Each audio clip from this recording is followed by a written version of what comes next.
mesmo com as outras da Carta dos Reis. Posto isto, vamos iniciar este nosso evento com o primeiro momento em que vamos poder apreciar a apresentação do Observatório dos Direitos, observando os direitos da Guiné-Bissau, do qual tenho a honra de convidar o professor Carlos Sangerman. Ele é o coordenador científico do Observatório de Direito. Ele vai proferir a sua intervenção agora. O professor Carlos vai fazer uma intervenção por esse assunto, acompanha todas e todos do professor, coordenador científico do Observatório de Direito. Tenho uma dúvida, professor Carlos. Ora, bom dia. Digam-me primeiro se estão a ouvir bem. Perfeitamente. Ótimo. Então, vamos começar. Antes de tudo, digo já que lamento não poder estar aí, não poder estar presencialmente na sala, mas realmente, por questões de saúde, não consegui ir, não consegui estar presente. Queria começar por agradecer aos organizadores, à CEP e à Liga, e ao financiador, a União Europeia, mas realçar também que, no caso do trabalho que me foi confiado, eu quero agradecer e muito aos inquiridores e às inquiridoras e às FIAs de todas as instituições, às escolas, às prisões, aos centros de detenção, aos centros de saúde, todas essas instituições que, mais uma vez, deram as informações e receberam os inquiridores com uma boa vontade que não é tão vulgar como isso tudo, noutros países. Queria começar por salientar que este Observatório dos Direitos, a maneira como eu o vejo, não é algo que queira substituir-se ao Instituto Nacional de Estatística ou mesmo às organizações internacionais como a Unicef, que produz algumas das boas informações que existem sobre o país, mas sim um papel de acompanhar regularmente o que é o acesso dos guineenses, homens e mulheres, aos direitos económicos e sociais. Um dia também chegaremos aos culturais. Portanto, esse papel é bom que todos os presentes tenham ideia que este, este observatório e este tipo de método de metodologia que se vem usando, já vem desde 2015. Portanto, começou há 10 anos, tem feito uma evolução, portanto, não é exatamente o mesmo que era há 10 anos, mas não tem perdido a coerência. Nós, aqui, a Guiné-Bissau conseguiu construir uma organização de recolha de dados que se tornou uma organização sólida e com resultados palpáveis e editáveis em vários livros, dos quais você já vi que tem um na mão de agora de 2025, mas existem também os anteriores. Vamos à apresentação que vamos fazer eh, é compartilhada por mim, pela Claudina Viegas e pelo Armando. Estas três pessoas, eu, a Claudina e o Armando, constituíram equipa de redação do relatório. E é importante perceber que, ao longo destes 10 anos, esta é a equipa mais sólida que se conseguiu construir e que já provou os seus resultados, que era capaz de produzir resultados no Observatório da Mulher e agora confirmou. É bom, é um sucesso que a mim me agrada muito realçar. Ora bem, só para terminar esta minha primeira intervenção, deixem-me dizer-vos que aquilo que se esse livro que tem na mão corresponde a 1127 inquéritos. Não é brinquedo. 1127 inquéritos. 632 famílias, ou agregados familiares, como o INE chama, 395 escolas de todos os níveis, incluindo as madraças, e todos os centros de formação profissional que conseguimos perceber que existiam, os 12 centros, 50 centros de saúde e hospitais, e os centros de detenção e as duas prisões. Quero realçar aqui que em 10 anos, foi a primeira vez que a prisão de Mansoa forneceu informações. Os meus agradecimentos para o seu atual diretor. Todos estes inquéritos foram recolhidos por 27 inquiridores em papel, com os formulários em papel. Eu estou a realçar o facto de serem em papel porque o INE está a executar o recenseamento e está a fazê-lo com muito mais meios eletrónicos, com tablets, com recolha em tablet, para cada inquiridor dos dados. Portanto, não há papel. Mas isso significa um volume de orçamento mais alto do que aquilo que a gente tem. Mas, além da questão orçamental, eu pessoalmente continuo a defender que o formulário em papel e a entrevista presencial com os inquiridores face a face às pessoas que estão a inquirir é a melhor maneira de obter as informações. Essa é que é a boa maneira. É a maneira que fica não, é mais difícil de organizar, mas é também aquela que nos dá mais informação e que dá margem para que os inquiridores escrevam nos formulários todas as observações que queiram sobre as entrevistas que acabaram de fazer. E essas observações, muitas vezes, são muito úteis para interpretar as informações que os inquiridos nos deram. Nós cobrimos todos os setores administrativos do país, cobrimos todos os setores de Bissau, do setor autónomo de Bissau, que está dividido em setores, embora as pessoas os conheçam é por bairros, cobrimos todos esses setores e os resultados estão explorados, todos eles estão explorados nesse livro que vocês têm.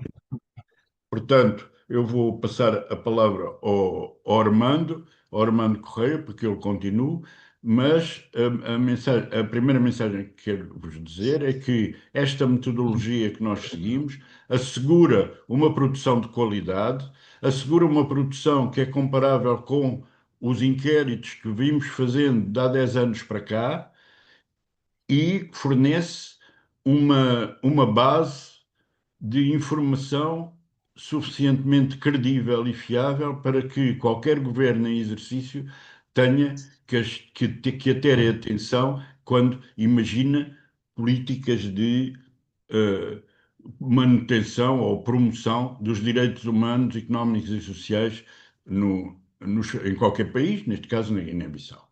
Muito obrigado e agora queria passar a palavra ao Armando. Muito obrigado, professor Carlos Sandraman. Agora convidamos o Armando, um dos membros da equipa de estudos. O Vitor Armando, depois da intervenção da Base, vai ter 15 minutos no máximo, que vamos ter também a intervenção da Carolina Veiga, presidente da Liga, também elemento da equipa do estudo. As palmas ao professor Carlos Sandraman.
Olha, por favor, tem que sair para as pessoas poderem ver a recepção.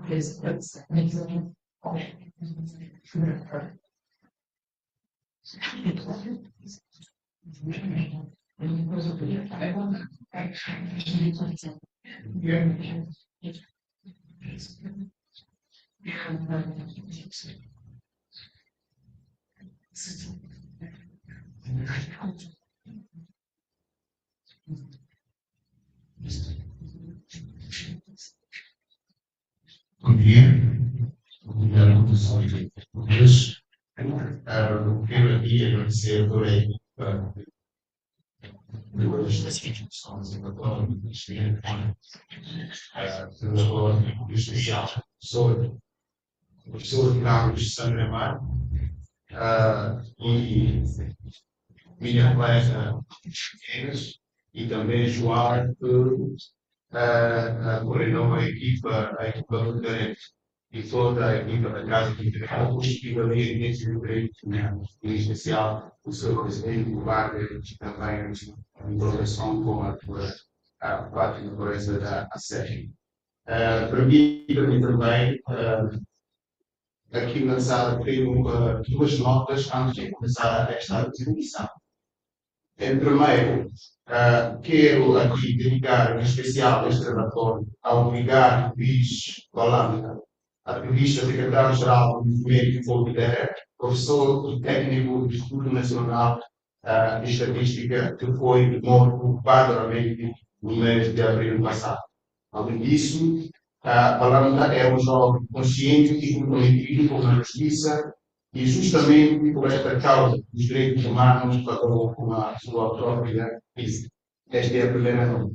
A segunda nota, faço um pedido agora e um minuto de silêncio pela memória de um combatente como o vídeo Vigário falando.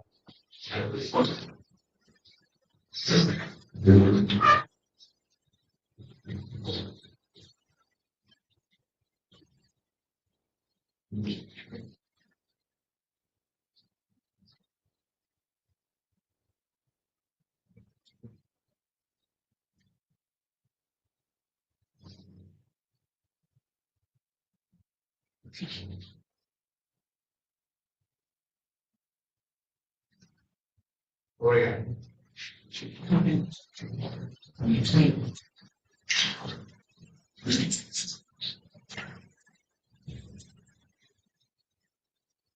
Como se pode ver na apresentação do slide, vamos seguir os primeiros slides.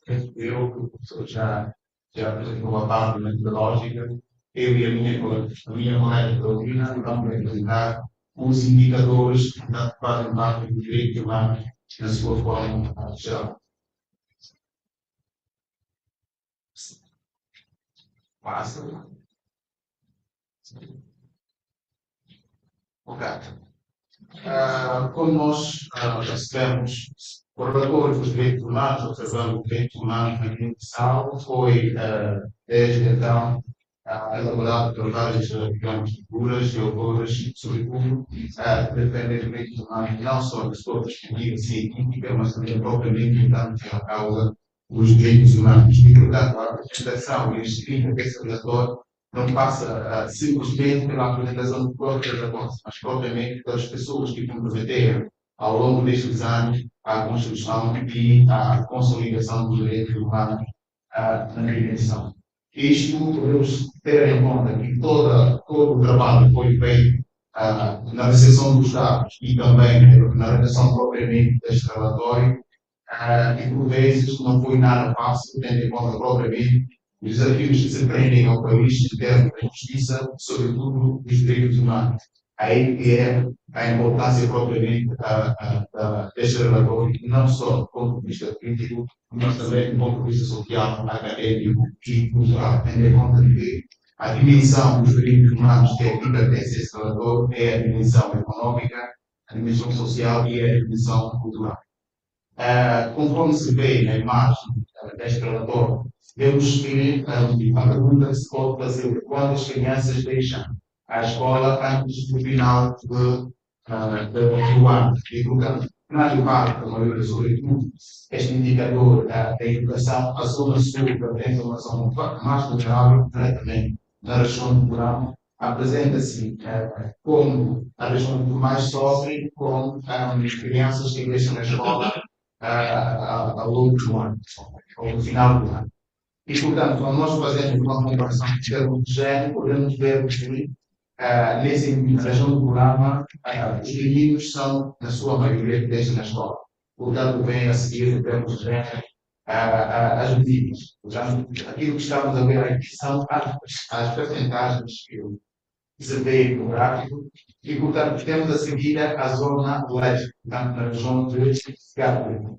Neste sentido, os meninos também na maioria, deixam na escola e vêm os meninos. E, portanto, vamos seguir isto. Vemos também o setor autônomo de profissão como uma das regiões onde as crianças deixam mais as escolas.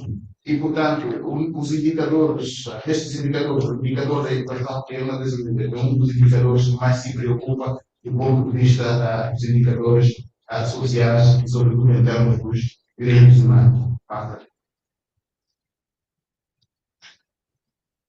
E aqui podemos ver uma tabela que se explica, sobretudo, pela taxa de retenção e abandono escolar, sexo e ciclo de ensino.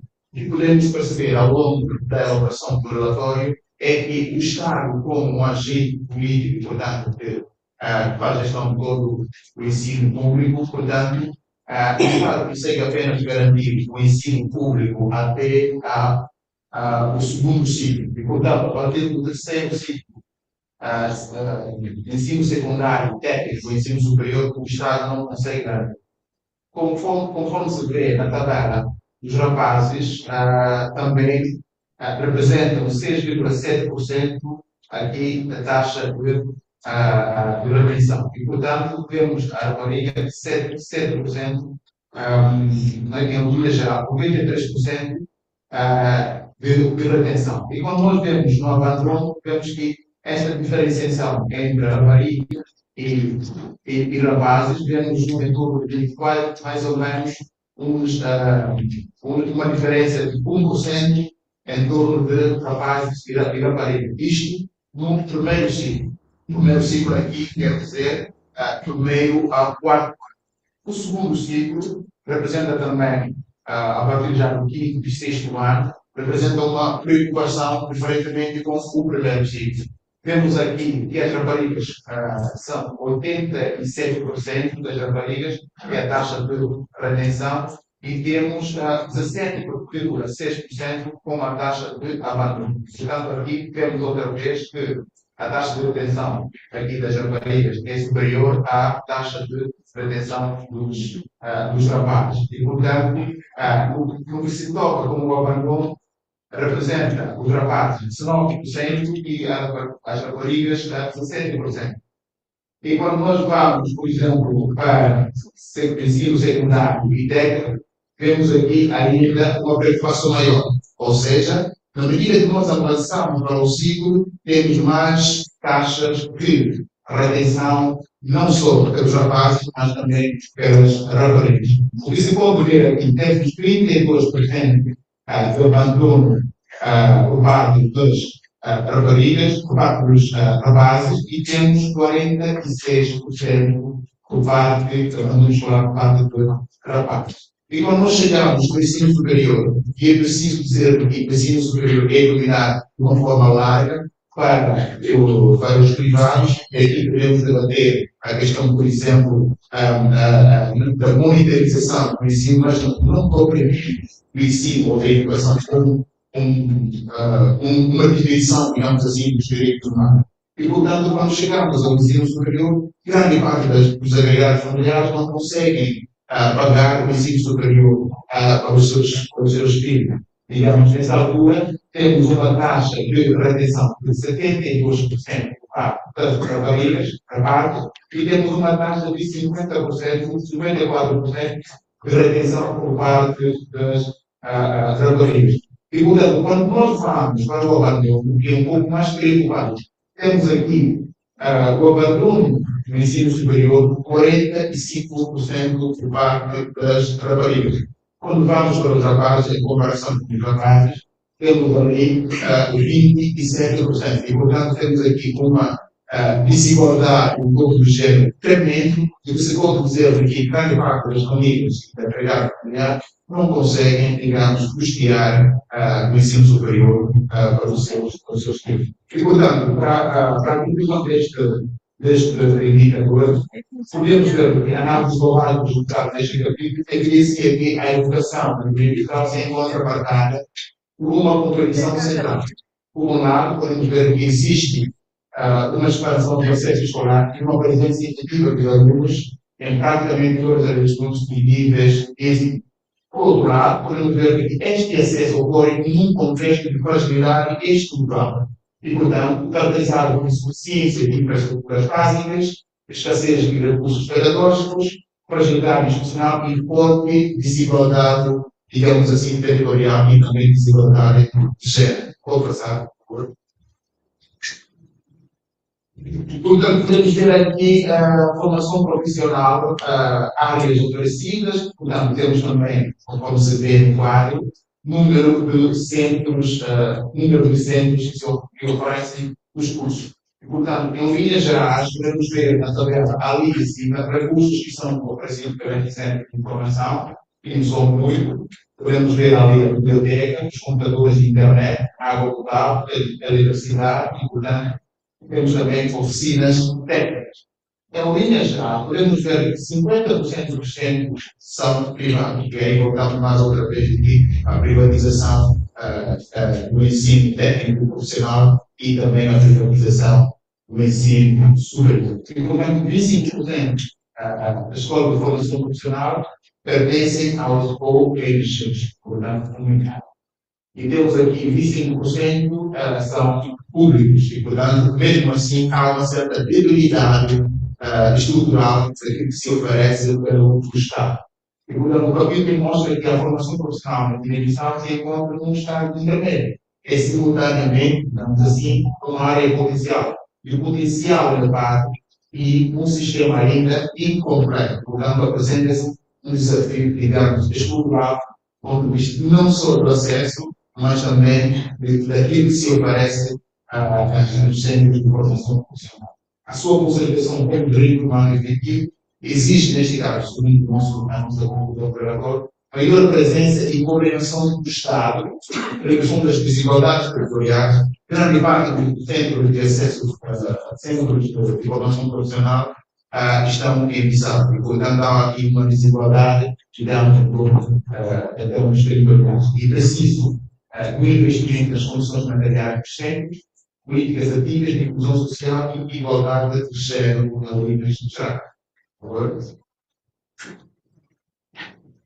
Quando nós levamos a pergunta onde vai buscar a água para cozinhar, isso significa dizer que 22% dos inquiridos, 29% dos inquiridos têm água canalizada e 14% vão ao poço.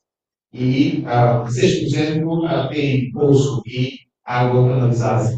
E, portanto, 51% ainda da população guineense, em todas as nossas amostras, eram vão para o poço. o poço. O que significa dizer que grande parte da qualidade de divisão, digamos assim, em todas as pontas da amostra, ainda tem o superior de fonte e procura de água. Quando nós perguntamos quantas pessoas vivem em sua casa por quadro, nós temos menos de 2% por quadro. Isto é uma situação aceitável, significa ter os indivíduos, 12% dos indivíduos que representam menos de 2% dos culpados. E já podemos aqui também uma situação moderada, 2 a 3 pessoas por quarto, e de 7% dos indivíduos. E temos entre 3 e 4 pessoas por quarto, sobre a lotação que aqui se apresenta, 15%. E, portanto, em linhas gerais, mais do que 4 pessoas por quarto sobre a lotação grave. Significa dizer que 50% da população conhece mora mais do que 4 pessoas por quarto. Isto é preocupante de acordo com os dados que nós recolhemos de declaração já. Por favor. E aqui também o que podemos ver é a questão da energia, mas também da água. Em termos também de tipo de cobertura da habitação, este é indicador da habitação, se correto ou oferece em torno da prestação de serviços de iluminação, e portanto podemos também ver na primeira tabela tipo de cobertura da habitação, e portanto número de habitações que nós inquirimos e a percentagem, conforme se vê na imagem. Temos uma nota aqui, a cobertura da habitação é usada como indicador da capacidade de proteção física e durabilidade estrutural, digamos, das casas. Depois, na outra tabela, temos a principal forma de denominação da habitação, que significa dizer que a maioria dos indivíduos tem painel solar, 61%. Depois, em seguida, temos geradora elétrica, temos lâmpada, temos vela e temos óleo no total. E, portanto, são questões, digamos, preocupantes, o que significa dizer que, na sua totalidade, toda a população guineense, aqui nos inscritos, não conseguiram ter acesso à iluminação em nível geral. E aqui temos mais outra vez uma desigualdade, tendo em conta que a iluminação é mais parecida no setor da comunicação. E temos aqui indicadores da justiça, que é uma das questões mais preocupantes, que é uma preocupação estruturalmente perigo, nós falamos dos direitos humanos. Significa dizer que as condições são centros de detenção, prisão, centros de polícia judiciária, centros de proteção de rua, e, portanto, são questões que se preocupam de modo geral. E aqui temos uma cobertura péssima, digamos assim, em torno dos números que se apresenta, e temos uma cobertura, digamos, razoável, e, portanto, temos ali nos centros de detenção, cobertura, ventilação, dormitório, casas de banho dos detidos, e, portanto, apresenta-se uma preocupação, digamos, alarmante do ponto de vista daquilo que é dos direitos humanos. E, portanto, conforme se vê na tabela, as condições de vida têm esses sentidos, e, portanto, são também, aqui podemos ver o centro de atenção. As perguntas que nós fizemos, uma espécie de perguntas são: que condições de vida têm os detidos? Têm água para beber? E podemos assim perceber que 11 dos indivíduos disseram que sim, e, portanto, têm de pedir, portanto, apresenta-se ali um número 23 indivíduos, que comunicam uma porcentagem, digamos, preocupante, e de pedir água. Portanto, em linhas gerais, do ponto de vista dos direitos humanos e de acesso à justiça, e, portanto, as condições que se garantem, condições mínimas que se podem garantir, não se apresenta um bom, digamos, resultado do ponto de vista da justiça. Portanto, conforme se vê aqui, o indicador da justiça é também um dos indicadores mais preocupantes. Portanto, eu fico por aqui e vou passar a palavra.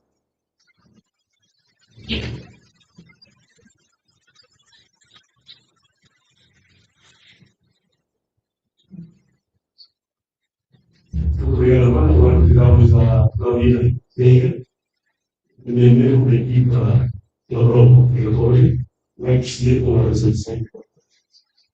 Nem tem 15 minutos para as horas, não é? É verdade.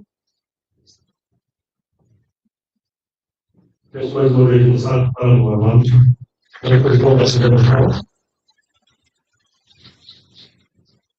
já disse bem, esta vergonha, se dever suportar os trabalhos das universidades e como o Estado das políticas públicas, naturalmente, a situação dos direitos humanos é isto.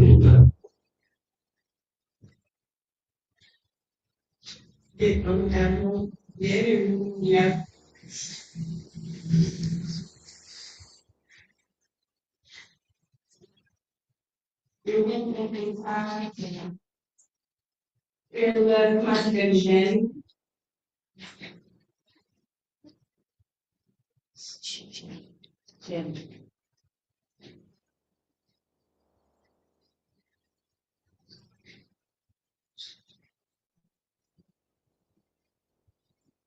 Eu vou então apresentar o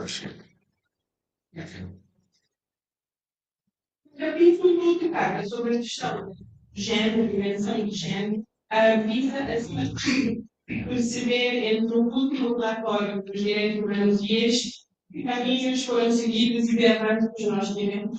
E eu começo por dizer que o principal resultado que o relatório nos traz, neste sentido, é de que, embora tenham havido alguns avanços, a Guiné-Bissau possui um quadro legal robusto, importante, mas na prática a implementação não é acompanhada das políticas públicas necessárias para fazer com que a igualdade de género seja uma realidade. Eu quero com isto dizer, e o relatório sabe aqui muito bem, que na Guiné-Bissau a questão da desigualdade de género é sistémica e estrutural, significa que está muito enraizada na forma como a própria sociedade vê o homem e a mulher, a interação entre estes dois géneros, a forma como as instituições funcionam, a forma como as leis são aplicadas e a forma como o trabalho é valorizado. São tudo aspectos, infelizmente, sistémicos e estruturais que influenciam a desigualdade de género. Os indicadores, eu aqui vou fazer uma ressalva para dizer que, como nós temos pouco tempo para a apresentação, eu vou focar muito nos resultados dos dados que o relatório nos traz, que os indicadores mostram que houve efetivamente algumas.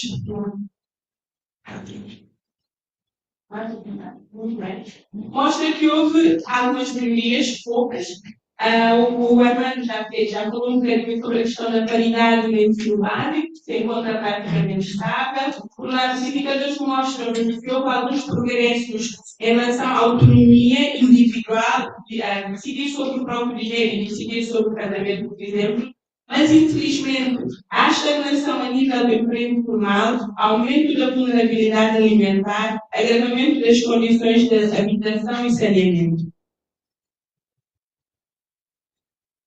Então, para dar um exemplo, entre 2020 e 2025 houve uma clara evolução em relação às respostas definidas, se em 2020 24% das mulheres admitiam que haver decidido sobre o seu casamento, nós temos uma evolução positiva. Em 2025 houve 92% das mulheres a afirmar que devem decidir sobre o próprio casamento, mas ainda assim o papel dos pais na decisão sobre o casamento continua elevado. Em relação ao destino do dinheiro que ganha, na verdade, o destino mantém-se. A prioridade das mulheres o gasto das mulheres é mais focado nelas e nas crianças. Uma baixa parte das mulheres afirmou que dá um marido. Na prática, isso significa que o destino permanente dos recursos é para as mulheres e para a família, o que de alguma forma também demonstra, claro que temos que gastar uma parte considerável do orçamento com os filhos, com as crianças, com a família, demonstra que existe uma certa dificuldade de, obviamente, ter mais dinheiro para fazer outros tipos de custos quando tem que dedicar uma parte considerável dos recursos para as famílias, o que demonstra a questão da vulnerabilidade do menino. Nós registramos então avanços em relação à autonomia pessoal, mas existe ainda, em relação à autonomia pessoal, nós temos progressos na participação em associações comunitárias, um grande número de mulheres afirmou estar a participar em associações comunitárias. Nós também temos um indicador que nos demonstra como é que decorreu a votação eleitoral. E a participação das mulheres em algumas regiões ultrapassa a participação masculina. O IPG, o Índice de Paridade de Gênero, mostra naqueles números que nós temos a primeiro as situações em que ele é igual, é um pouco número de homens e mulheres a votar, o mesmo número de homens e mulheres a votar, e o outro em que as mulheres superaram os homens. Então, isso demonstra que existe realmente uma participação elevada de mulheres no processo eleitoral. No entanto, participar no processo eleitoral não significa ter poder de decisão. A representação feminina no Parlamento mantém-se em 10, 13%, e existem apenas 3 mulheres ministras face a 20 homens ministros. Então, as mulheres efetivamente participam na vida política, têm a intenção de o fazer, o que se demonstra pelo nível da votação, mas não têm poder de decisão, não participam dos espaços de decisão.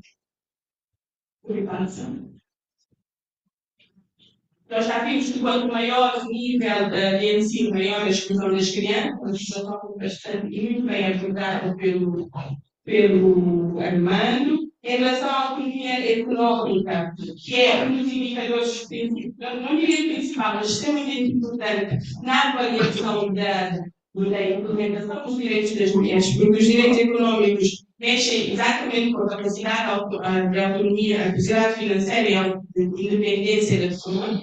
Nós vimos que cerca de 75% das mulheres trabalham no setor informal, o que significa que não têm acesso à proteção social, menos de 10% têm emprego formal, existem dificuldades no acesso à terra, ao crédito, a rendimentos estáveis.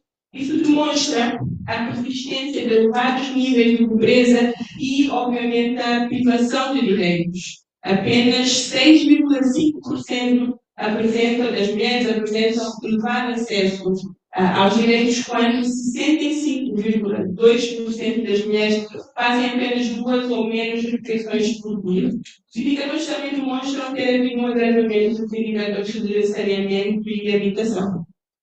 Ou seja, a pobreza e a desigualdade limitam em grande escala o exercício de direitos.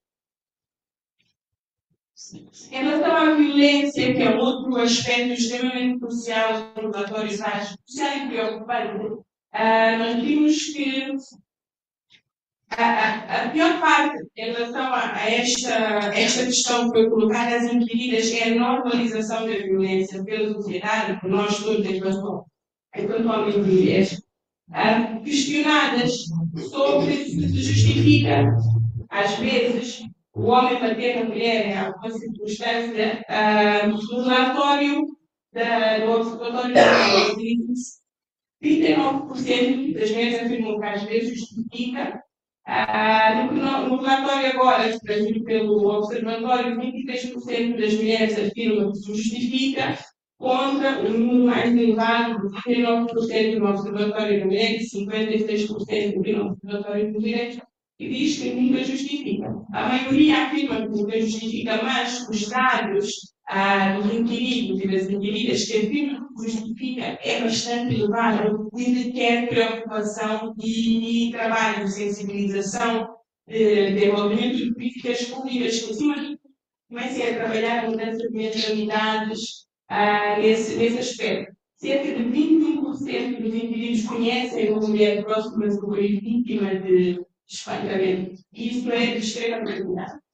O relatório indica que persiste a violência doméstica, os casamentos precoces e forçados, a mutilação genital feminina e agora a violência patrimonial. Algo que nós tínhamos pouco conhecimento sobre, mas cujo entendimento começa a ser muito maior nas comunidades, e isso é de extrema relevância. Principalmente quando dizemos que as mulheres não estão no emprego formal, estão a maioria no setor informal e sustentam as crianças. Então, aumenta o grau de vulnerabilidade das mulheres em larga escala. O relatório mostra-nos que a desigualdade de género não é uma questão acidental, lapso, de casos isolados, mas um fenómeno estrutural e multidimensional. Todos aqueles indicadores que nós vimos vão se reforçando. Menor escolaridade, menor acesso ao emprego, maior pobreza. Em relação à saúde,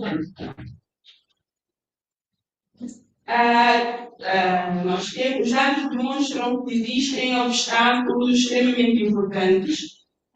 O direito à saúde, como desenhado no nosso sistema, prevê disponibilidade, equidade, qualidade e acessibilidade, mas infelizmente os dados demonstram que persistem obstáculos relacionados a barreiras económicas, desigualdades territoriais, dependendo da localização da pessoa, ela tem ainda mais dificuldades de acesso à saúde, a fragilidade dos serviços e a forte dependência de apoio externo.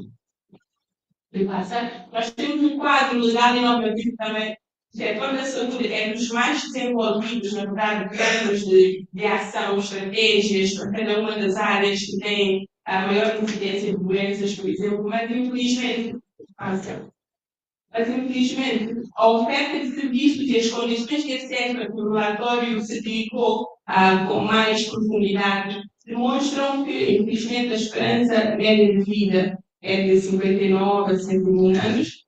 A mortalidade infantil, a mortalidade materna é uma das mais elevadas de toda a costa ocidental. A incidência de tuberculose também é elevada, apesar do programa e do trabalho que se tem desenvolvido com muita afinco nessa área. E existe uma cobertura vacinal bastante ampla, de 75%. Esses são os principais indicadores de saúde.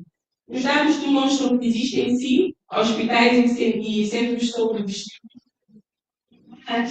Existem problemas de funcionamento. Falta água potável, falta eletricidade, falta saneamento, falta equipamentos e recursos humanos. Ter um centro de acesso não significa ter acesso efetivo, até porque a distância continua a limitar o acesso a cuidados. Em Mafatá é possível ter que andar até 20 km para ter acesso ao centro de saúde. Então, as distâncias demonstram que há regiões em que as pessoas são obrigadas a andar até 20 km em Oio, até 32 km. No SAB já a distância é menor, até 5 km. Então, as desigualdades regionais também prejudicam o acesso à saúde. Os dados do relatório demonstram que as pessoas recorrem-se à saúde formal, as pessoas recorrem-se aos centros de saúde e aos hospitais, a população utiliza os centros de saúde, apenas 7% afirmou recorrer à medicina tradicional. A questão não se coloca com as pessoas quererem ir aos hospitais, mas com a capacidade dos hospitais de responderem às demandas da população.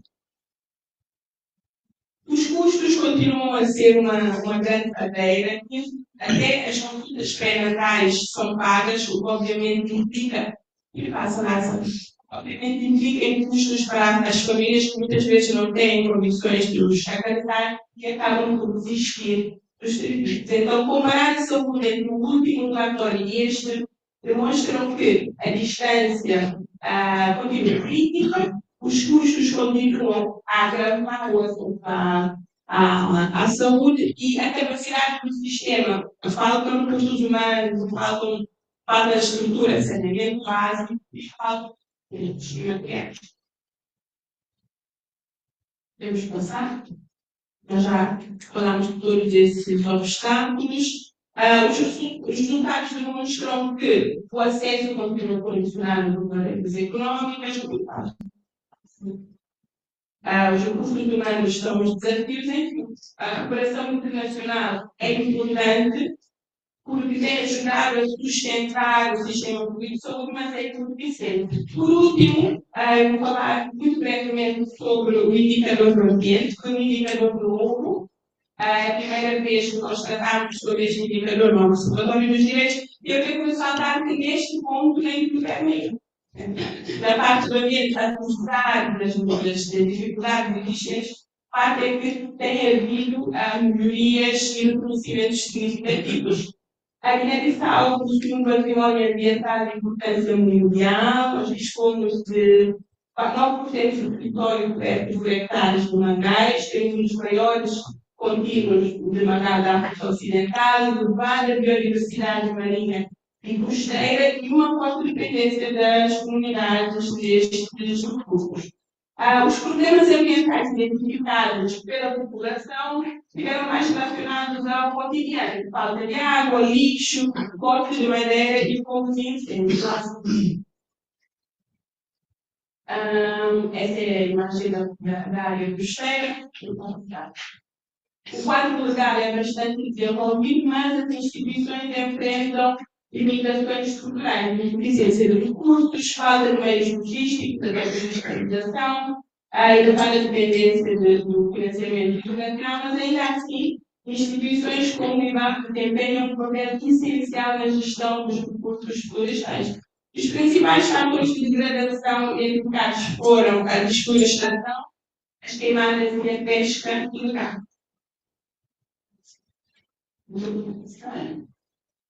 Para onde vai o lixo? O lixo foi um dos principais problemas levantados pelos indivíduos e imaginamos que o destino do lixo às vezes é o esgoto público, dividido por regiões, não sabe, a maior parte vai para o esgoto público, não, a maior parte é retirada. As pessoas retiram, tratam e queimam o seu próprio lixo, obviamente acarreta esses temas de saúde, como poluição e outros. A nível da conservação ambiental, os indivíduos reconhecem como principais responsáveis o governo e as associações comunitárias, que já demonstra o grande papel das associações comunitárias na gestão do ambiente. O modelo guineense se baseia-se em cogestão, participação comunitária e valorização dos conhecimentos tradicionais. Então, a sociedade civil e as comunidades têm um papel importante na conservação ambiental, que é, inclusive, reconhecido pelos indivíduos, pela população como um todo. Para terminar, eu gostaria de trazer aqui os casos de sucesso das boas práticas. Está aqui o Dr. Guilherme Barros, da Comunidade, aproveitar de uma sala de palmas pelo trabalho que eles têm feito. E, inclusive, foi objeto de reconhecimento internacional. A Guiné-Bissau foi o primeiro país africano distinguido com o Prémio Equatorial do Peru, atribuído à gestão comunitária das Ilhas Europa, feito em parceria a comunidade e a Tiniguena. O arquipélago dos Bijagós foi inscrito como Património Mundial Natural da Unesco e nós temos internacionalmente reconhecido um modelo de conservação participativa. Então, nas boas práticas, nós temos o facto de ser um dos maiores sistemas de áreas protegidas da África Ocidental e de termos um modelo de gestão conservada construída com as comunidades, mas em parceria com os filhos. Existe um forte envolvimento das comunidades locais e a preservação dos conhecimentos tradicionais, porque é de elevadíssima importância e que tem permitido, na verdade, a existência desse modelo, a manutenção desse modelo e a preservação ambiental na Guiné-Bissau. E com isso eu termino a minha apresentação.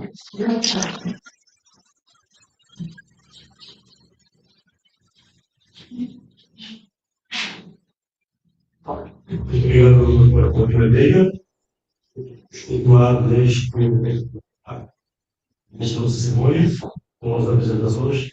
Agora vamos convidar o professor Carlos Sengador, que é o professor do Direito, para prosseguir com a sua comunicação e deixar essa primeira parte. Vamos chegar às intervenções do Direito da Liga, do Presidente da SEC e do Embaixador que está a chegar. Tenha bondade, Sr. Carlos Sengador. Ok, obrigado, Gary. Penso que estás no ambiente, passa para o slide seguinte, se faz favor.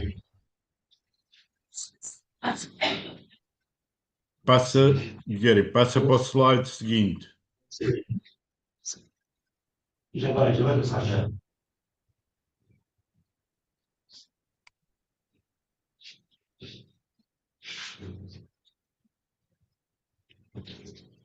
Ora bem, eu aqui, reparem, o que nós fazemos aqui é salientar alguns dos indicadores que foram apurados. Portanto, no livro vocês têm, como é evidente, têm todos os indicadores que foram apurados e explorados. Nesta apresentação, o que nós fazemos é salientar aqueles que são mais significativos. No caso dos meios de subsistência, há dois indicadores que eu gostaria de salientar aqui. Por um lado, esse quadro que vocês veem em cima, que compara o número de refeições médias que as famílias disseram que tomavam nessa semana ou na semana passada em que foram inquiridos, a evolução de 2015, 2016 para 2025 é muito significativa no sentido de ter uma redução das pessoas das famílias que só comem uma refeição por dia, não é?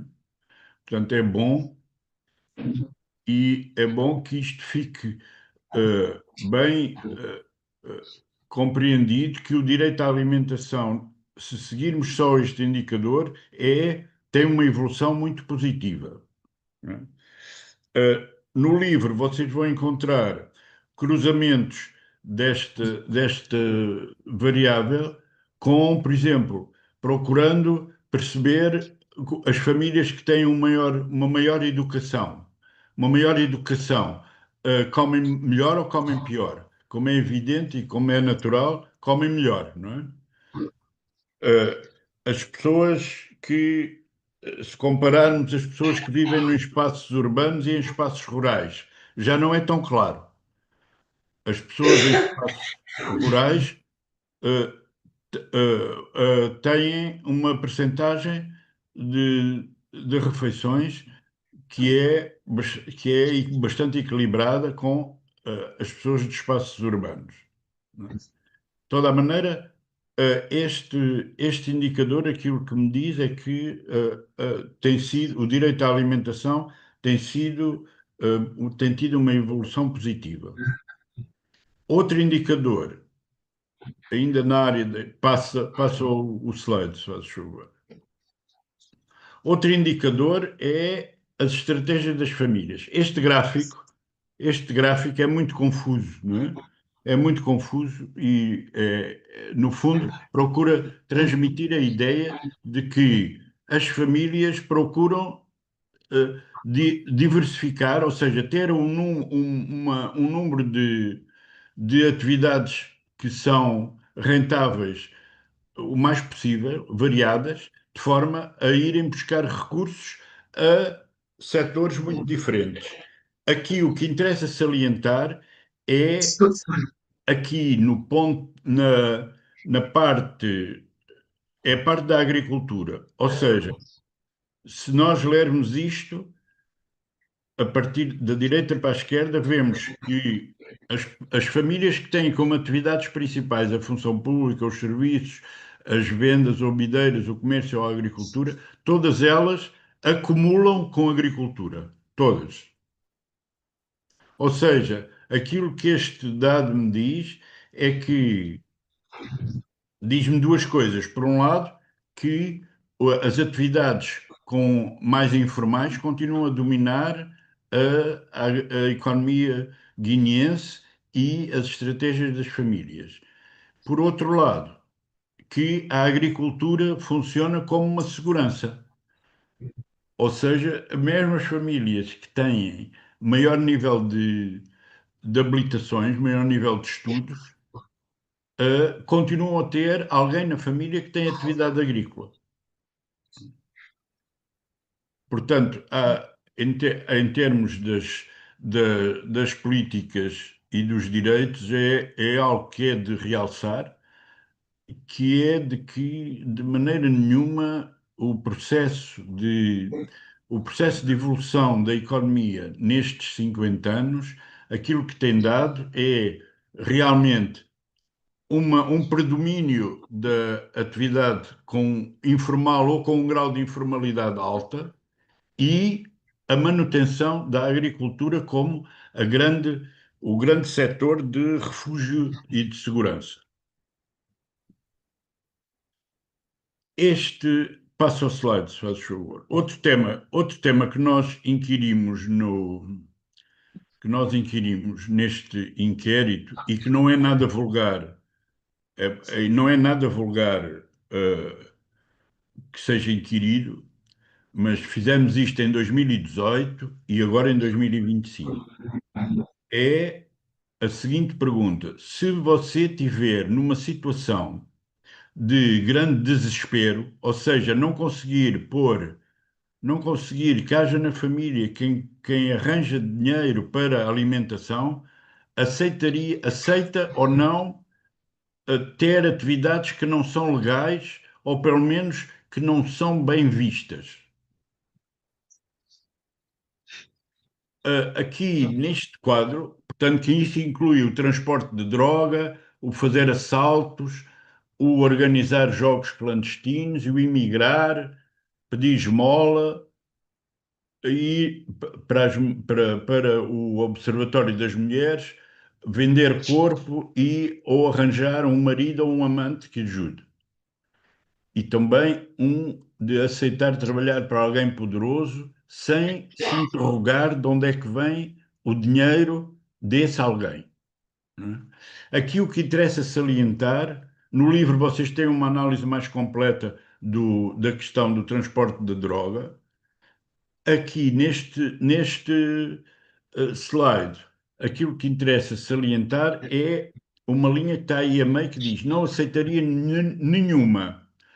O não aceitar nenhuma é muito curioso porque nas observações as pessoas dizem que não aceitam nenhuma ou porque a sua religião ou a sua moral não lhe permite, ou que não querem ser afetadas na sua reputação. Dizem coisas como: eu sou bem visto no bairro, ou sou bem visto na cidade, e portanto e não quero prejudicar essa imagem. Prefiro tudo, é aqui que aparece a ideia de pedir esmola, prefiro tudo, até pedir esmola, para mas não quero ser afetado, não quero ser prejudicado na minha imagem social. Aquilo que nós fizemos aqui, neste tema, foi considerar, e isso é uma novidade, considerar que esta ideia do desespero não se pode ser vista como uma simples desvio individual, como uma patologia, como se diz, uma doença individualmente. Não, não é isso. É uma decisão que a sociedade vai empurrando as famílias para uma situação em que a sociedade não dá resposta. Quando se diz a sociedade, eu estou tanto a referir o Estado, como a administração pública, como as organizações da sociedade civil que estão implicadas no desenvolvimento do país, seja as nacionais, seja as internacionais, não é? E as organizações internacionais. Portanto, estas escolhas, estas decisões de uma família em desespero tem que ser vista muito como uma resposta a carências sociais, a carências do desenvolvimento. Passa-se, faz favor, para o último slide. Ora bem, de toda a maneira, nós perguntamos como é que, no final do inquérito, pergunta-se assim: como é que você considera que a sua vida está? Está muito infeliz? Está mais ou menos? Não tem opinião nenhuma, nunca pensou nisso? Ou está feliz? A resposta, muito curiosa, é esta que vocês podem ver aí no slide, salientada com o amarelo a salientar as respostas mais extremas. Eu tenho no biombo e em Bolama Bijagós uma percentagem de pessoas que diz que está feliz muito alta, E tenho em Quínara e no Cacheu percentagens altas de pessoas que dizem que estão muito infelizes. O último realce é o Gabu, que está ali numa posição em que está mais ou menos, que é uma resposta muito típica de quem não quer expressar muita opinião, não é? Reparem que isto é aquilo que se chama o bem-estar subjetivo. A pessoa, depois de responder ao inquérito todo, diz como é que se sente, não é? Por último, tentámos fazer uma coisa com vários indicadores, com a educação, a saúde, a habitação, a justiça, o bem-estar, esta linha de bem-estar, e o ambiente. E construir um índice composto por região. Reparem, é bom que se pense, quando se vê isto, é bom que se pense que estes índices compostos são sempre de difícil interpretação. Os jornalistas e as pessoas em geral gostam muito de dizer, bom, então qual é a região que tem uma defesa dos direitos ou que as pessoas têm mais acesso aos direitos humanos? Qual é a região? Não é nada fácil responder a isto. Portanto, isto é uma resposta possível e a melhor resposta que nós conseguimos construir.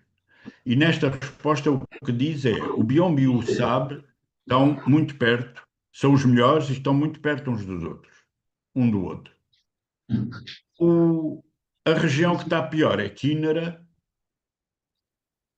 e as duas regiões do leste, Gabu e Bafatá. Uns são penalizados porque têm umas taxas de abandono na educação muito mais altas, outros são penalizados porque não têm, ou têm muito pouco, ou não têm energia elétrica nenhuma, outros são penalizados porque as pessoas avaliaram, que é o caso de Quínara, avaliaram a sua vida como infeliz numa percentagem mais alta do que qualquer outro nível. Mas o que dá é este gráfico, este inquérito. Reparem que saíram os dados provisórios do recenseamento, saíram por região. É muito curioso verificar, saíram por conta do trabalho do Instituto Nacional de Estatística, do INE. É muito curioso verificar quais são as regiões que atraem pessoas. Não é um grande movimento, não há muitos movimentos inter-regiões, mas há alguns movimentos. E o biombo e o SAB são claramente as zonas de atração, as zonas de atração maiores. Também é muito curioso verificar, no caso dos indicadores de saúde, nós tivemos pela primeira vez escolas públicas, escolas privadas e as madraças. É curioso verificar, vocês podem ver isto no livro, o número de escolas privadas que existe no Biombo. E não pensem que são escolas de pé de mangueira, não é?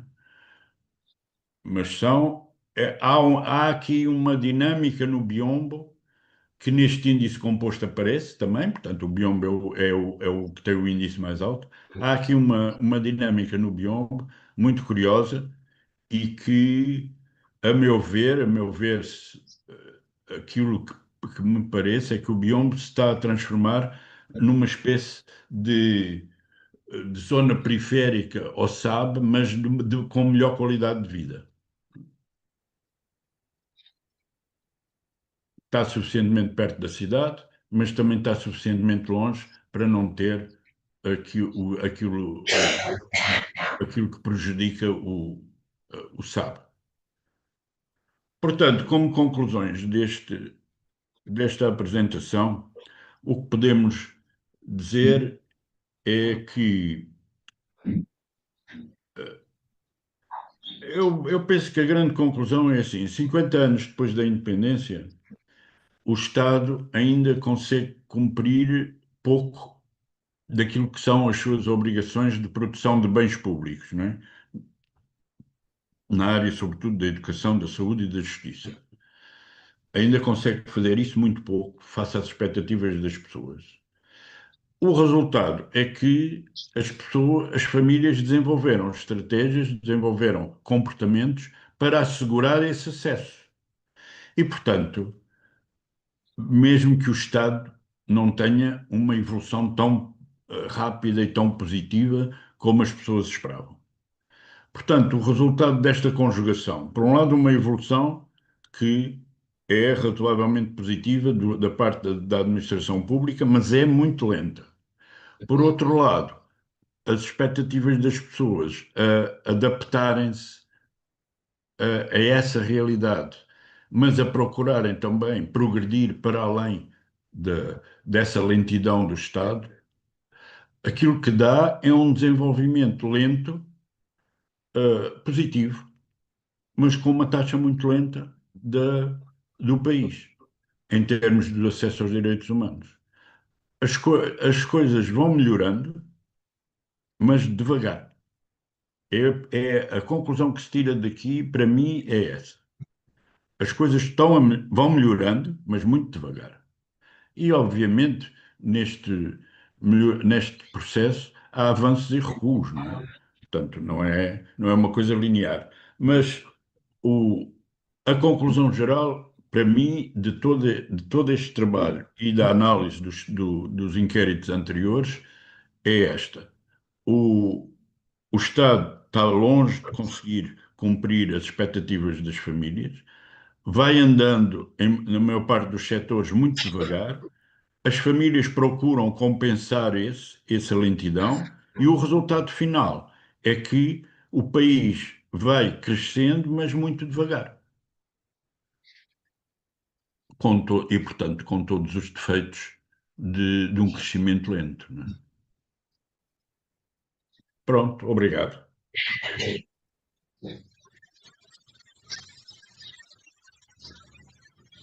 Obrigado, professor Carlos Santos da Mano, por nosso antigo professor Rodrigo, por esta pequena apresentação. E eu gostaria de falar que se traduz na folha dos dados do este relatório. E este foi bem igualmente a tua equipa, a Carolina, a Grega, a Mano e toda a equipa de grupos e que nós trabalhamos com isso. Nós, com isto, vamos agora passar para o segundo momento deste nosso evento, tendo ordem de dar a presença do embaixador da União Europeia à direção e acompanhado pelo o senhor encarregado de negócios da Direção da União Europeia de Direção. Muito obrigado, seja bem-vindo à Casa de mais uma vez. Peço um minuto para outros luz. E vamos fechar agora a apresentação na tela. Vamos para a composição da mesa, para o segundo momento e o momento das intervenções. No terceiro momento, vamos ter a instituição itinerante, vamos lembrar a apresentação das imagens, dos dados que estão nas paredes da Casa dos Senhores. No grande momento, movido a mesa, o Rodrigo tem imensos direitos humanos que está em pé. Peço palavras.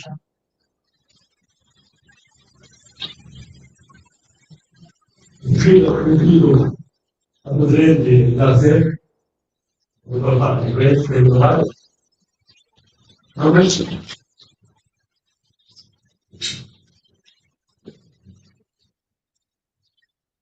E por fim, convido o Sr. Embaixador da União Europeia da Guiné-Bissau, para contribuir. Vamos. Obrigado, Sr. Embaixador. Bem, a condução da mesa, vamos dar a intervenção. Gostaria da Liga de tomar a meia Bulgária e iniciar a conversa.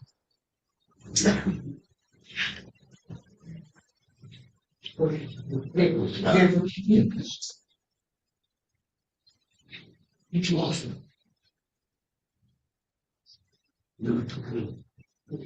Lindo.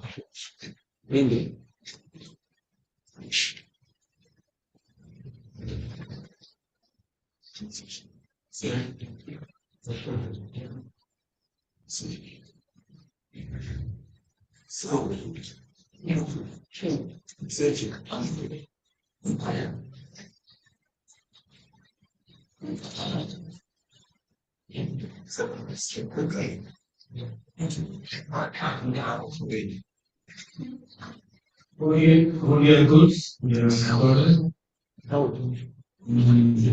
Sei o senhor embaixador da União Europeia, o senhor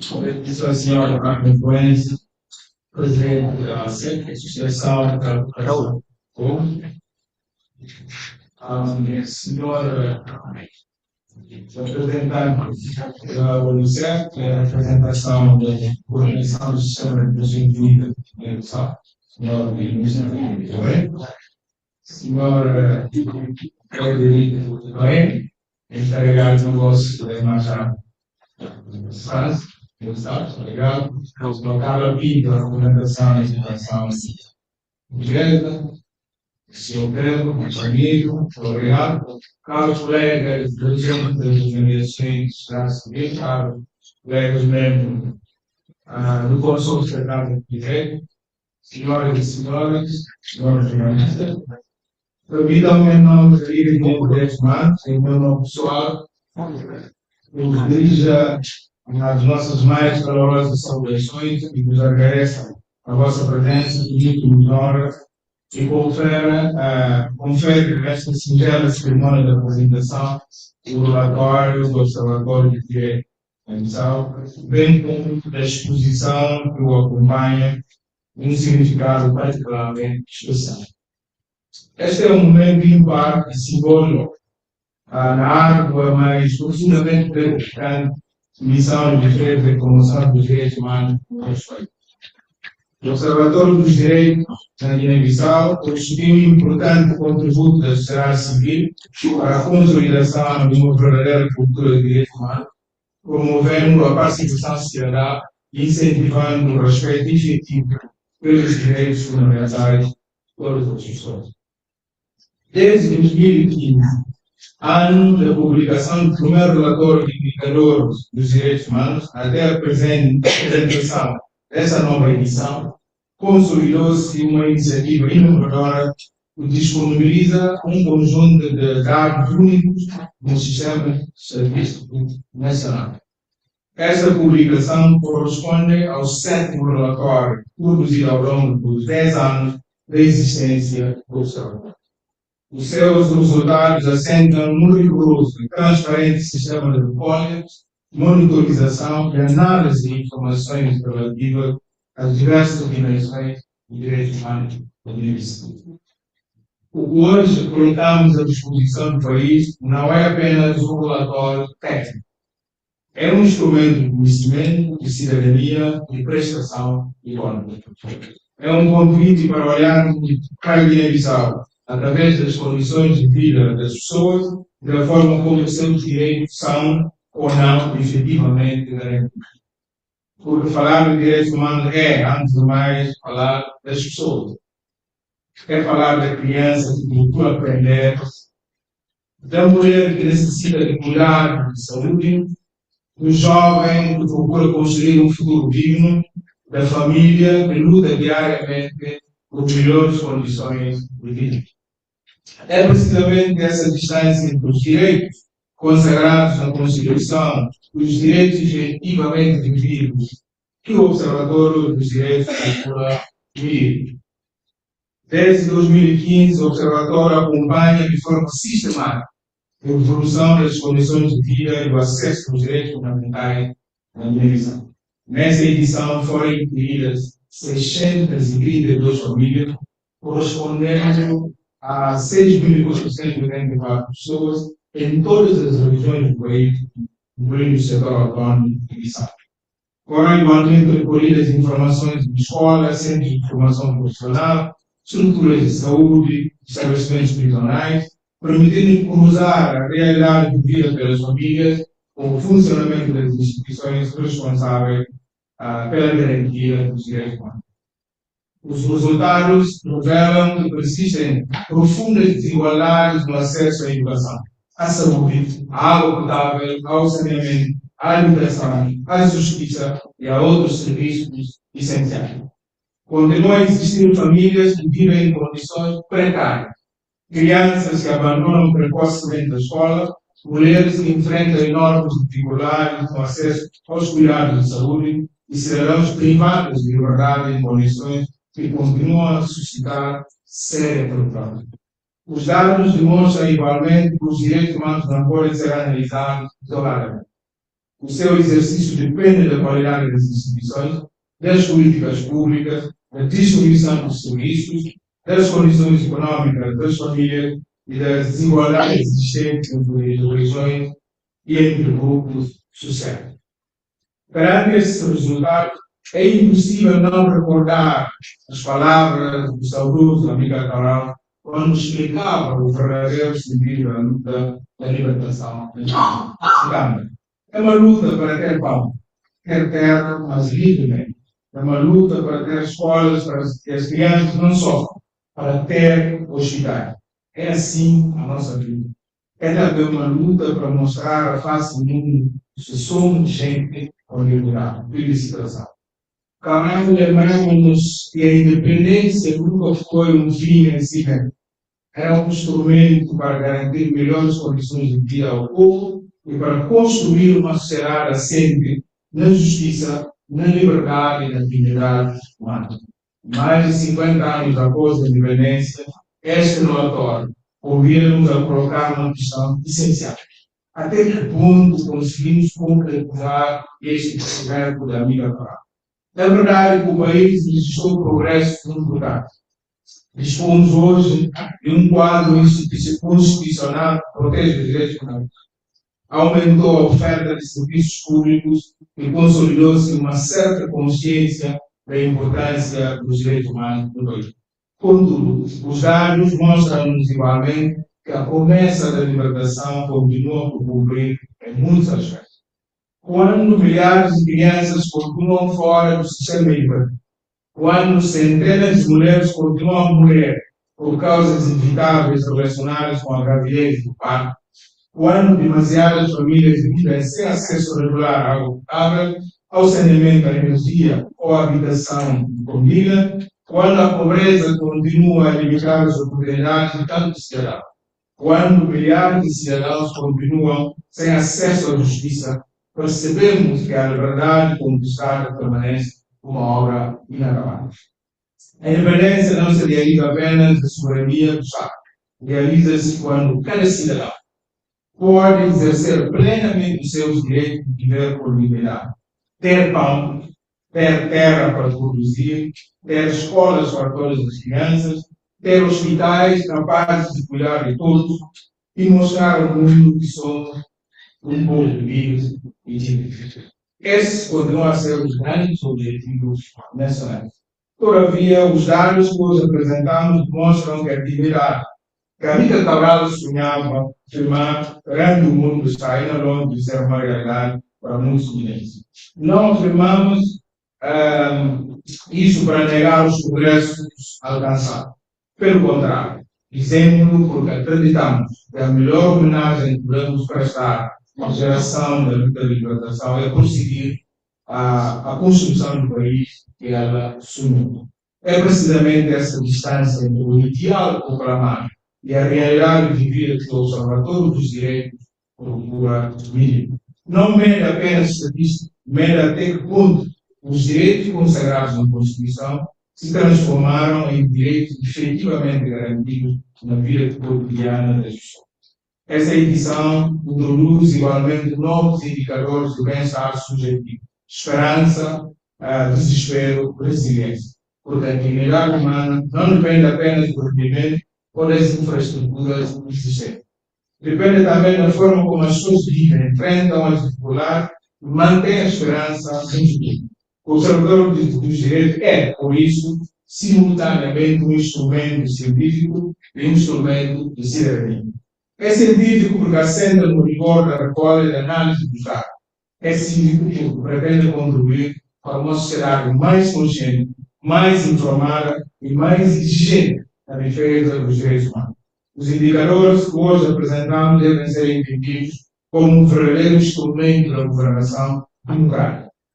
Numa democracia, os dados não servem para alimentar polêmicas, servem para melhorar as políticas públicas, definir prioridades e reforçar a responsabilização das instituições. Garantir uma educação de qualidade, cuidados de saúde acessíveis, água potável e saneamento, proteção das mulheres e das crianças, melhores condições nos estabelecimentos prisionais e a igualdade de oportunidades não são apenas metas de desenvolvimento, são deveres do Estado compromisso assumido pela Guiné-Bissau perante os seus cidadãos e perante a comunidade internacional. Este relatório pretende, por isso, promover um diálogo baseado em evidências entre o Estado, a sociedade civil, os parceiros de desenvolvimento e as comunidades. Senhoras e senhores, os dados que apresentamos não pedem compaixão. Não procuram culpados, mas sim pedem responsabilidade, compromisso e ação. Porque medir a realidade só faz sentido se estivermos dispostos a transformar. A Liga de Direitos Humanos continuará a cumprir a sua missão com independência, rigor e espírito construtivo. Observar, dialogar e denunciar quando necessário e contribuir para que os direitos humanos deixem de ser apenas princípios escritos na lei e passem a constituir uma realidade efetiva na vida de todos os cidadãos. A nossa missão é garantir que esse diálogo se concretize plenamente na vida de cada dia. Porque a verdadeira grandeza do país não se mede apenas pela riqueza de todos ou pelo crescimento da sua economia.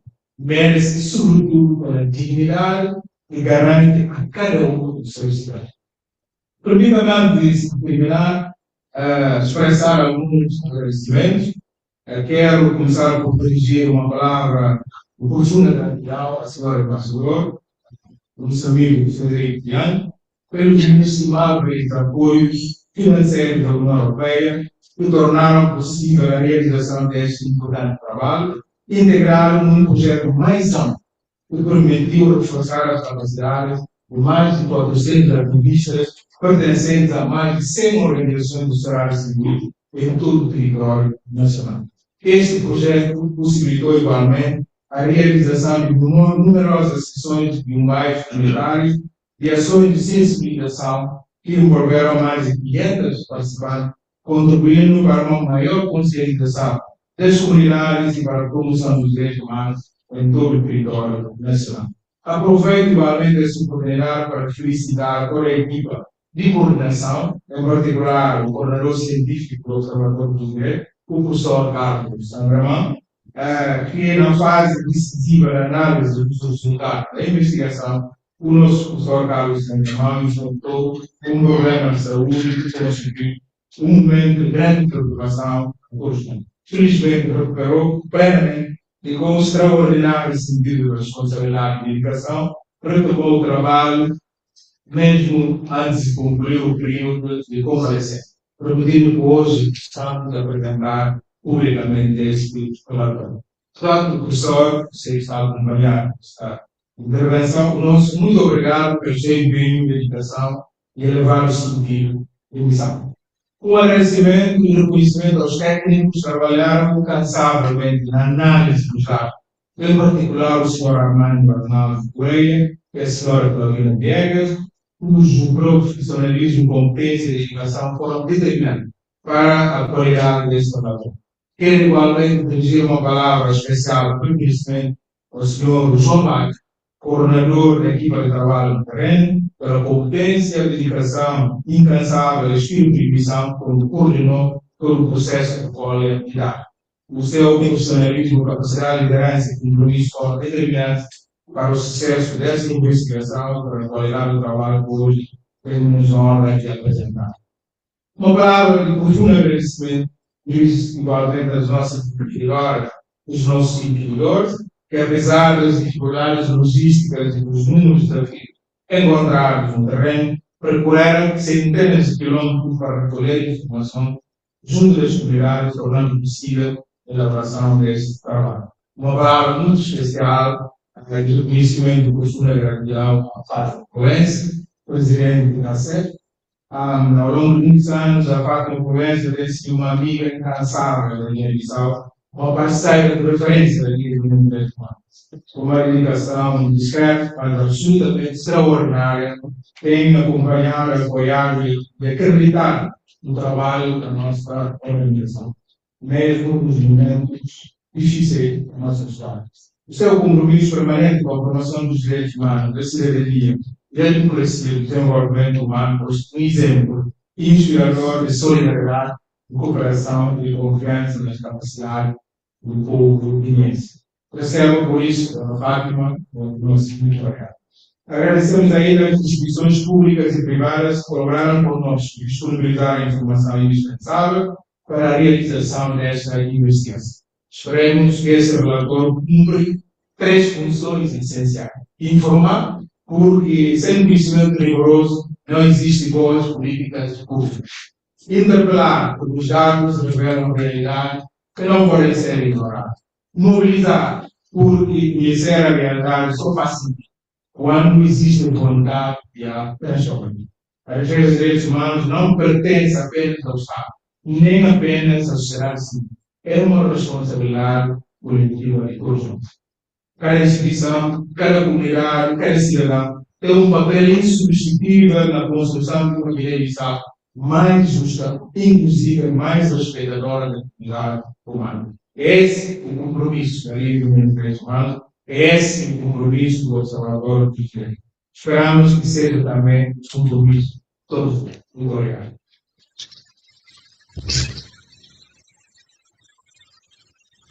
Muito obrigado, Presidente da Liga dos Direitos Humanos, que vai acabar com a intervenção. Agora vamos convidar o Presidente da CEP, a democracia, se já vai, perdoar.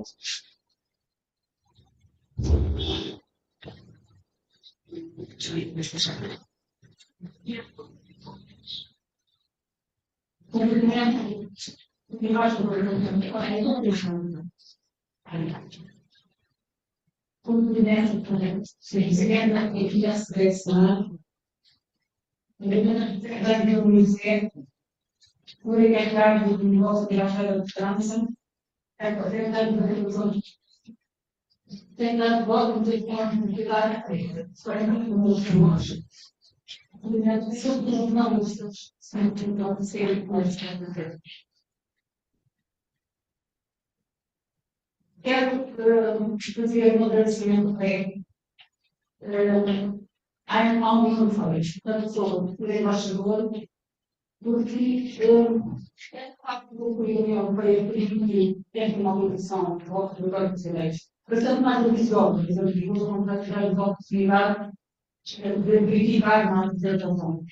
E não só no voto citatório, mas também do plano de conjunto que já referiu, de reforço das competências e de sensibilização da sociedade opinião que o Banco Brasileiro. Muito obrigado, Sr. Embaixador, muito obrigado ao meu voto. Eu estou sempre numa posição muito facilitada. O discurso do Barraco tem sempre, já disse sempre tudo que é importante.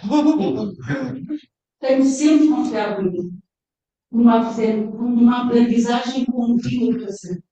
Obrigada, Barraca, por me dar da obrigação de fazer isto. E por isso, queria só fazer uma chamada de atenção, uma homenagem de uma vez. A chamada de atenção. Este relatório não é um relatório. Este relatório é eficiente, rigoroso e multifacetado, de partida para a vida. Cabe ir um versador da ilha do século XV e XVII, onde quer que estejas, esse é o teu ponto de partida. Estamos na Guiné-Bissau, um país com direitos humanos não cumpridos, não respeitados, não garantidos. O Observatório dos Direitos é assim um instrumento de resistência, uma ferramenta de apoio à intervenção, mal da parte da causa. Em segundo lugar, quero fazer uma homenagem. Uma homenagem a todos quantos continuam a arriscar ser esses agentes de mudança. Estão sempre prontos a meter mãos à obra, não se deixando paralisar pela intimidação e o desespero como o cansaço. Em 2009, Nelson Mandela, escreveu uma carta a Matai Ntini, o primeiro negro sul-africano a ser incluído na equipe de guerra de peso. E nessa carta, a Matai Mandela dizia: qualquer pessoa pode elevar-se acima das suas circunstâncias e ser bem sucedido caso se resiste e tenha entusiasmo por paz. A homenagem que quero aqui prestar hoje é, por isso, a todos aqueles que se têm elevado acima das suas circunstâncias. A todos os que há 14 anos mantêm esta casa de portas de variedade. Aos indivíduos e indivíduas do Observatório dos Direitos e das Mulheres, de todas as questões da Guiné-Bissau, aos seus coordenadores de terreno, às equipes de exploratório. E eu sei aqui também uma menção especial, uma pessoa que não está aqui presencialmente, mas que reconhecemos um bocadinho como nos falam do curso. E da sua dedicação e exigência, e as mensagens que são todas. Aos jornalistas, sempre atentos e que não fogem às responsabilidades da sua profissão. A todos os que sempre enchem esta sala para conhecer o que há de bom e para dizer para os irmãos. Em terceiro lugar, no apelo ao representantes das instituições internacionais da Guiné. Demonstrem, por favor, a vossa completamente. São elas as almas das instituições, são elas a Guiné-Bissau, que querem mostrar à face do mundo, seja por projeto. Usem o privilégio que têm de ter acesso a instantes em que elas não têm. Contribuam para criar condições de continuar para que isso não esteja tão necessário. Sejam também como pessoas, as almas das instituições, sejam também parte da mudança e do movimento de conhecimentos no Guiné-Bissau.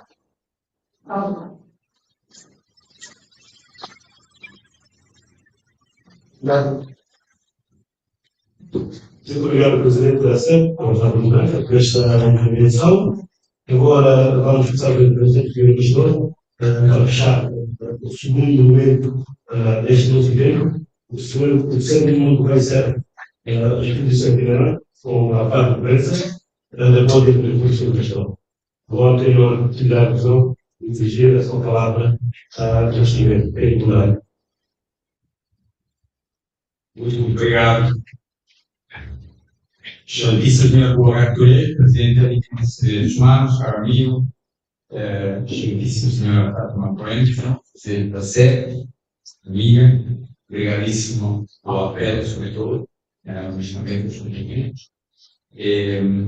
Caros colegas das embaixadas do Soberano da União Europeia, Camões, Chami, representante da vice-présidente da Aliança Unie, la présidente du CEP, excelentíssimos representantes da sociedade civil, caros jornalistas, participantes, minhas senhoras e meus senhores.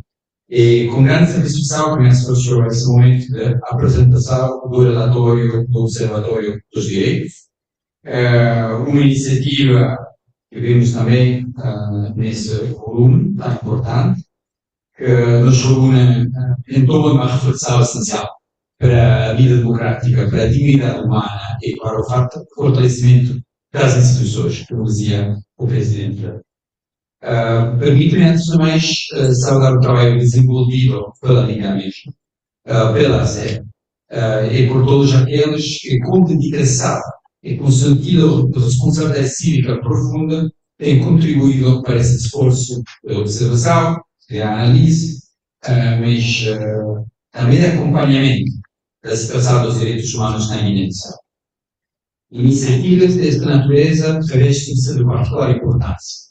Elas traduzem uma condição simples, mas fundamental. A de que a dignidade humana, a liberdade, a igualdade e o Estado de Direito devem ocupar um lugar central na vida pública. Para a União Europeia, a promoção dos direitos humanos faz parte de uma abordagem de parceria, sempre no diálogo, no respeito mútuo e no apoio aos esforços nacionais. Eu diria ainda mais, faz parte do nosso ADN. E com esse espírito, revalorizamos iniciativas como esta, que reforçam o papel das instituições, da sociedade civil e dos cidadãos na construção de sociedades mais justas e mais inclusivas. Mas há uma verdade essencial que importa reconhecer. Os direitos humanos não se protegem apenas com declarações de princípios ou discursos. Para que sejam efetivamente defendidos, é necessário conhecê-los, acompanhá-los e avaliá-los com rigor. E por isso, indicadores fiáveis, um trabalho científico de direitos humanos é tão importante. Caros parceiros, quando falamos de indicadores, falamos de instrumentos que ajudam a perceber se os direitos estão realmente a ser respeitados na vida cotidiana das pessoas. Permitem identificar desigualdades no acesso à justiça, discriminações persistentes, exclusões que se prolongam no tempo, ou ainda fragilidades na proteção dos direitos das mulheres, das crianças e de outros grupos mais vulneráveis. Sem indicadores fiáveis, corremos o risco de agir com base em percepções incompletas ou prioridades mal definidas. Pelo contrário, quando dispomos de informação sólida e credível, podemos compreender melhor os problemas, orientar melhor os esforços e corrigir desigualdades antes que elas se agravem. No tempo em que a desinformação e a polarização fragilizam o debate público, torna-se ainda mais importante dispor de dados rigorosos, verificáveis e acessíveis. Medir bem significa proteger melhor. Significa tornar visíveis situações de exclusão ou abuso e, de outro modo, poderiam permanecer ignoradas. No entanto, por mais importantes que sejam os indicadores, eles não bastam por si só. Há uma segunda dimensão, igualmente essencial, a educação da população. Uma sociedade democrática não se constrói apenas com instituições fortes, constrói-se também com cidadãos conscientes. Se quisermos que os direitos humanos sejam verdadeiramente respeitados e defendidos, é indispensável que as pessoas compreendam o seu significado, conheçam o seu alcance e reconheçam a sua importância, o seu papel no cotidiano. Educar para os direitos humanos é, antes de mais, capacitar as pessoas e ajudá-las a compreender que esses direitos pertencem a todos. São direitos que protegem a liberdade de cada cidadão, a igualdade de oportunidades e a dignidade de cada pessoa, independentemente da sua origem, do género, da religião, da condição social ou da opinião.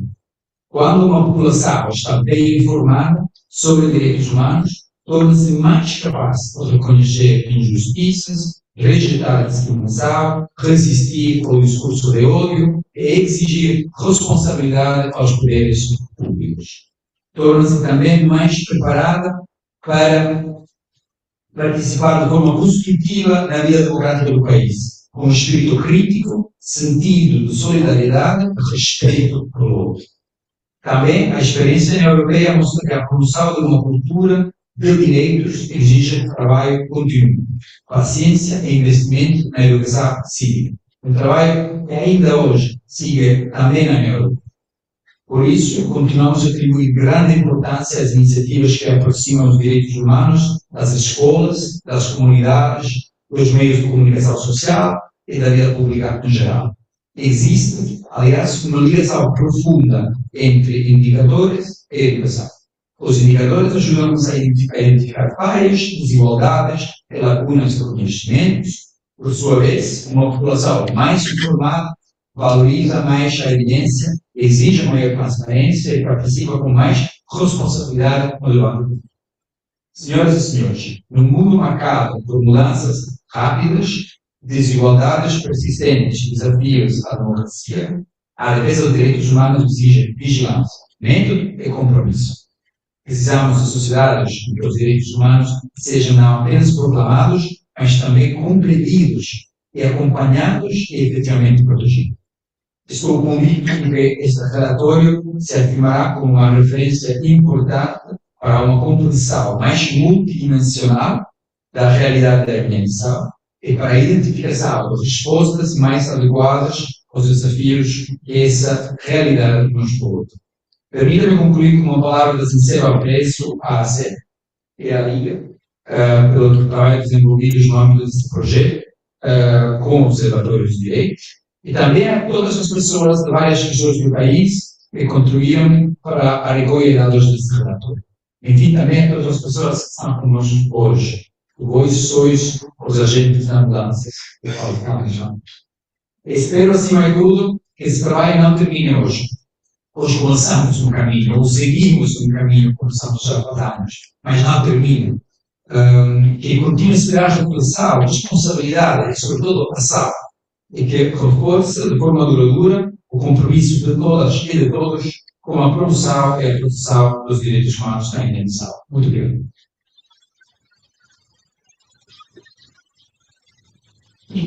Obrigado, Sr. Embaixador da União Europeia. Diante desta intervenção, excelente.